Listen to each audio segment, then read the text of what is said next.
আসসালামু আলাইকুম বন্ধুরা, কেমন আছেন সবাই? আজকে আমি একটা নতুন রেসিপি নিয়ে আসলাম। কচুরলতি পরিষ্কার। কচুরলতি অনেকেই পছন্দ করেন, পরিষ্কার করার জন্য খেতে পারেন না। তা আজকে সহজ উপায়ে কচুরলতি পরিষ্কার করে দেখিয়ে দেব। কচুরলতিটা আমি মাঝখানে টুকরো টুকরো করে ছোটো ছোটো করে নিয়েছি। দেখেন কত ছোটো ছোটো করে নিয়েছি। এবার খুব সহজভাবে পরিষ্কার করলাম। একটা চুলাতে হাঁড়ি বসিয়ে পানি গরম দিয়ে দিয়েছি, আর হালকা গরম হয়েছে। এবার দিয়ে দিলাম 1 চামচ লবণ। লবণটা ভালোভাবে মিশে গেছে। এবার কচুরলতিটি দিয়ে দেব। সবগুলো কচুরলতি দিয়ে আমি একটা কাঠি দিয়ে চেপে চেপে পানির নিচে ডুবিয়ে দেব।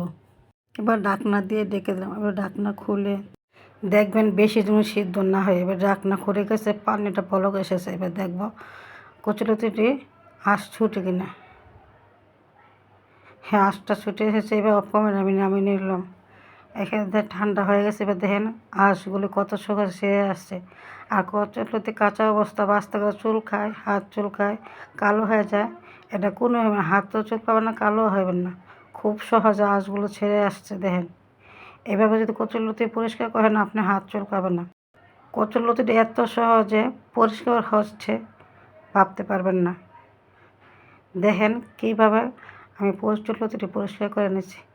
ভিডিওটা দেখতে দেখতে যারা এই পর্যন্ত চলে এসেছেন, একটা লাইক দিতে ভুলে গেছেন। লাইক দিয়ে ভিডিওটা কন্টিনিউ করবেন, ফুল ওয়াচ করে দেখে নেব।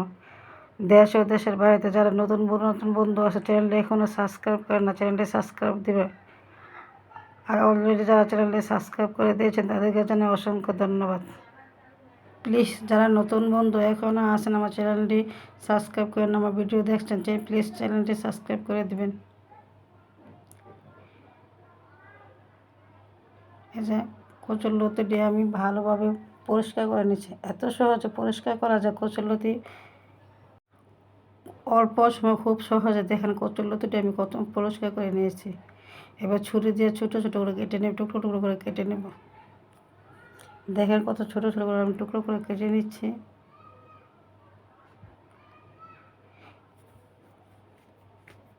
দেখেন আমার সবগুলো কচুরলতি কাটা হয়ে গেছে।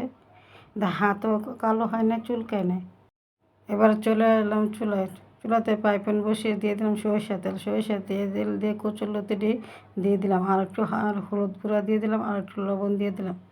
দিয়ে ভালোভাবে আমি একটু নেড়েচেড়ে ভেজে নেব। এভাবে যদি কচুরলতি রান্না করে খেয়ে দেখবেন, খেতে অসাধারণ হয়। ছোটো বড় সবাই পছন্দ করবে। একবার বাড়িতে এবার ট্রাই করে দেখতে পারেন। কচুরলতি আমি হালকা একটু ভেজে নিয়েছি, এবার নামিয়ে নিলাম। ওই তেলাতে আমি দিয়ে দিলাম পেঁয়াজ কুচি। পেঁয়াজটা একটু নেড়ে চেড়ে ভেজে নিয়ে দিয়ে দিলাম চিংড়ি মাছ। চিংড়ি মাছটা দিয়ে পেঁয়াজটা আমি ভালোভাবে একটু নেড়ে চেড়ে ভেজে নেব। আর এবার দিয়ে দেবেন 4-5টা কাঁচামরিচ মাঝখানটা ভেঙে দিয়ে আমি নেড়ে চেড়ে একটু ভেজে নেব। দেন পেঁয়াজটা ভাজা হয়েছে, এবার দিয়ে দিলাম আদা রসুনের পেস্টটা দিয়ে আমি 2 মিনিট ভালোভাবে ভেজে নেব, কাঁচা গন্ধ চলে যায়। এবার ভালোভাবে ভাজা হয়েছে, দিয়ে দিলাম অল্প একটু পানি, দিন পেঁয়াজটা পুড়ে না যায়। এবার দিলাম মরিচ গুঁড়া, ধনিয়া গুঁড়া, হলুদ গুঁড়া, আর লবণটা আমি দিয়ে নাই। কচুরলতির মধ্যে লবণটা দিয়েছি। এবার তারপরে আমি চেক করে দেব যে মশলাটা কষানো হয়ে গেছে। এবার দিয়ে দিলাম ভেজে রাখা কচুরলতি দিয়ে ভালোভাবে নেড়েচেড়ে আমি একটু কষিয়ে নেব। আপনার যত কষাবেন তরকারিটা খেতে তত দারুণ লাগবে।